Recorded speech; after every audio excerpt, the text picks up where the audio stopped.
မင်းက MMA fighter တယောက်လိုလေ့ကျင့်ချင်တယ်ခက်တာမင်းမှဂျင်မရှိဘူးကရိယာတစားပလာတွေကလည်းရှိမနေဘူးကျယ်ဝန်းတဲ့နေရာအပြင်စင်တွေကလည်းရှိမနေဘူးဒါပေမဲ့ fighter တယောက်ဖြစ်ဖို့ဆိုဒါတွေမလိုပါဘူးဘာလို့လဲဆိုတော့ fighter ဆိုတာကစက်ပစ္စည်းတွေနဲ့တိဆောက်ထားတာမဟုတ်ပါဘူး discipline လို့ခေါ်တဲ့စီကံနဲ့တိဆောက်တာပါစီကံရှိတဲ့သူတွေအတွက်ဘယ်နေရာမှာမဆိုအလုပ်ဖြစ်ပါတယ်အခန်းထဲမှာပဲဖြစ်ဖြစ်အိမ်ရှိကွင်းပြင်မှာပဲဖြစ်ဖြစ်နောက်ဆုံးမိချစ်တော့အောက်ကကျမ်းမြေပေါ်မှာပဲဖြစ်ဖြစ်အလုပ်ဖြစ်အောင်လုပ်လို့ရပါတယ်အဲ့ဒီတော့စလိုက်အောင်မစခင်မှာဒါကိုအရင်ဆုံးနားလည်တာကိုလိုပါတယ် MMA ဆိုတာကကာယဗလ body building မဟုတ်ပါဘူးကြက်သားအကြီးရှိုံနဲ့တိုက်ပွဲမှာမနိုင်နိုင်ပါဘူးလှုပ်ရှားမှုတွေအသက်ရှူစနစ်နဲ့ထိန်းချုပ်မှုကသာနိုင်စေတာပါဖိုင်တာတယောက်မှာဆိုရင်ဒါတွေကအရှိကိုရှိနေရမှာပါဖြက်လက်မှုလို့ခေါ်တဲ့ agility ခန္ဓာကိုယ်ပြော့ပြောင်းမှုလို့ခေါ်တဲ့ flexibility တန်ဆွမ်းမှု strength အရှိန် speed ပေါက်ကွဲအား power နဲ့အမောခံနိုင်တဲ့ stamina နဲ့ endurance တွေကရှိနေရမှာပါဖိုင်တာတယောက်ကဒါတွေကိုခွဲခြားမထားဘဲနဲ့စုပေါင်းပြီးတော့ထားရမှာပါဒီထက်စိတ်ဝင်စားဖို့ကောင်းတာကဒါတွေအားလုံးကိုအိမ်မှာပဲလေ့ကျင့်လို့ရပါတယ်နံပါတ်1ဖြက်လက်မှု agility လှုပ်ရှားတဲ့အောင်သင်ပါမင်းရဲ့ခြေထောက်တွေကနှေးနေရင်မင်းကအထိုးခံရဖို့အလွယ်ကူဆုံးပြစ်မှတ်ပဲဒီတော့ရိုးရိုးလေးကနေစလေ့ကျင့်ပါ shadow forward ရှေ့နောက်ဘဲညာရွှေ့ပါရှေ့မှာပြိုင်ဘက်တစ်ယောက်ရှိနေတယ်လို့စိတ်ကူးပါ floor drill ကျမ်းမြေပေါ်က line တွေပေါ်မှာခြေထောက်ကိုအဝင်အထွက်မြင်မြန်လုပ်ပါ reaction drill တငယ်ချင်းတစ်ယောက်ကိုအရက်မျက်နှာတွေអော်ခိုင်းပါဒါမှမဟုတ်တိုက်ခိုက်မှုတွေကိုရှောင်နေတယ်လို့စိတ်ကူးပြီးတော့လှုပ်ရှားပါမှတ်ထားမှာခြေလမ်းပေါ့ပါရမယ်ရုတ်တရက်အပြောင်းလဲမြင်ရမယ်ဟန်ချက်ညီရမယ်ဒါက fighter တယောက်ရဲ့လှုပ်ရှားမှုပဲနံပါတ်2ပျော့ပြောင်းမှု flexibility တောက်ကြီးမနေပါနဲ့တောက်တင်းနေတဲ့ခန္ဓာကိုယ်ကကျိုးလွယ်ပျော့ပြောင်းတဲ့ခန္ဓာကိုယ်ကမှသာရှင်းသန်နိုင်တာလေ့ကျင့်ခန်းမလုပ်ခင်မှာခြေထောက်လွှဲတာလက်မောင်းလဲတာခါးလဲတာတွေကိုလုပ်ပါ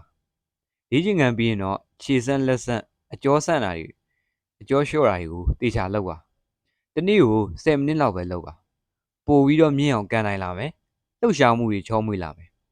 ဒဏ်ရာရတာတွေတက်တာလာမယ်နံပါတ်3တန်ဆွမ်းမှု strength ကိုယ်ခန္ဓာကိုယ်အသုံးချပါအလေးမလို့မင်းရဲ့ကိုယ်အလေးချိန်နဲ့ပဲလုံလောက်တယ် push up ရင်ဘတ်ပခုံးနဲ့လက်မောင်းတွေအတွက် push up ကိုလုပ် squat ခြေထောက်နဲ့အောက်ခြေခိုင်မာဖို့ဆိုရင်တော့ squat ကိုလုပ်ရမယ် plank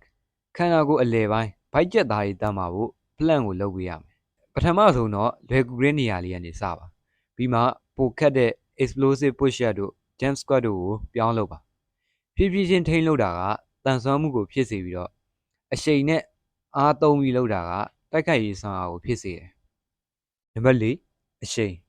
speed မြန်မြန်လေ့ကျင့်ပါတိုက်ပွဲတွေကမြန်တယ်ဒါကြောင့်မင်းလေ့ကျင့်ရင်လည်းမြန်ရမယ် shadow boxing 3မိနစ်လက်သီးကိုမြန်မြန်ထိုးမြန်မြန်ရွှေ့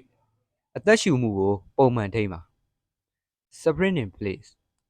ရက်လျက်နဲ့အမြန်ဆုံးပြေးပါစက္ကန့်20အမြန်ပြေးပြီးရင်10စက္ကန့်နာအရှိန်ဆိုတာကကြက်သားကြီးအောင်ပြောတာမဟုတ်ဘူးဒါကအာယုံကြောစနစ်ကိုလေ့ကျင့်ပေးတာနံပါတ်5ပောက်ကွဲအားပါဝါရည်ရွယ်ချက်ရှိထိုးပါပါဝါဆိုတာကအရှိန်နဲ့ခန္ဓာကိုယ်လှုပ်ရှားမှုကိုပေါင်းစပ်လာတာ clap push up တွေဘားပီးတွေလုပ်ပါလက်တီထိုးတဲ့အခါခါးကိုလှည့်ဖို့မမေ့နဲ့လက်တီကလက်ကနေစတာမဟုတ်ဘူးခြေထောက်ကနေစတာနံပါတ်6အမောခံနိုင်ရေး stamina အလွယ်တကူမမောပါစေနဲ့လူတော်တော်များများကစက္ကန့်30လောက်ပဲအန္တရာယ်ရှိတာအဲ့နောက်ပိုင်းကျရင်မောပါပြီလေ့ကျင့်ခန်းတွေကိုဇက်တိုက်လုပ်ပါ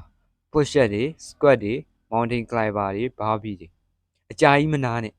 မောနေတဲ့အချိန်မှာ shadow boxing ထည့်လုပ်လိုက်အဲ့ဒါမှတကယ်တိုက်ပွဲဝင်ကြံ့ခိုင်မှုမျိုးရမှာနံပါတ်9ခန္ဓာရည် endurance မင်းရဲ့ခန္ဓာကိုယ်ကတော်ပြီလို့ပြောတဲ့အခါနည်းနည်းလေးထပ်လုပ်လိုက်ပါနောက်ဆုံး9ချိန်နောက်ဆုံး10စက္ကန့်နောက်ဆုံး1ချီ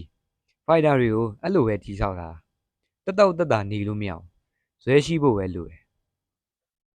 အဲ့တော့အိမ်မှာလုံနိုင်မဲ့အပတ်စဉ်စရာအကြောင်းပြောကြတော့ day 1 day 1မှာ တန်ဆွမ်းမှုနဲ့ shadow boxing ကိုလေ့ကျင့်မယ် Day 2မှာတော့ cardio နဲ့ဖြတ်လက်မှုအတွက်လေ့ကျင့်ခန်းတွေလုပ်မယ် Day 3မှာတော့ဖောက်ခွဲအားနဲ့ကိုယ်အတွက်လုပ်မယ် Day 4မှာတော့အပေါ့စားလှုပ်ရှားမှုတွေနဲ့နီးစနစ်တွေကိုလေ့ကျင့်မယ်ပြီးရင်တော့အဲ့ဒီအတိုင်းပြန်စမယ်လိုအပ်မယ်ဆိုရင်တော့တစ်ရက်လောက်နားပါဂျင်းနေမလို့ပါဘူးမင်းရဲ့ကြိုးစားအားထုတ်မှုပဲလိုတာပါဒီမှာအရေးကြီးတာတစ်ခုကအစားအသောက်နဲ့အနားယူတာပါတကယ်အာဟာရဖြစ်မဲ့အစားအစာတွေကိုစားပါကြက်ဥတွေကြက်သားတွေငါးတွေပဲတွေထမင်းတွေအသီးနှံတွေစားရမယ်ရေများများတောက်ရမယ်အဲ့ရေဝဝအိပ်ရမယ်လေ့ကျင့်ခန်းလုပ်တာကခန္ဓာကိုယ်ဖြိုဖျက်တာဖြစ်ပြီးတော့အနားယူတာမှပြန်လည်တည်ဆောက်ပေးတာနောက်ဆုံးအရေးကြီးတဲ့အချက်က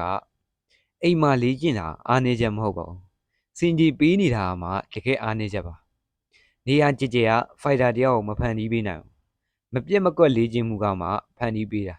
မင်းသာနေ့တိုင်းလေ့ကျင့်မယ်ဆိုရင်မင်းရဲ့ခန္ဓာကိုယ်ကပြောင်းလဲလာမှာပဲအမောခံနိုင်လာမယ်ကိုယုံကြည်မှုရှိလာမယ်အဲ့ဒါဂျင်းတွေသွားလို့ရလာတာမဟုတ်ဘူးမင်းကိုယ်တိုင်အရှုံးမပေးပဲလေ့ကျင့်ငယ်လို့ရခဲ့တာဒီဗီဒီယိုကမင်းတို့အထောက်အကူဖြစ်ရင် like လုပ်ခဲ့ပါ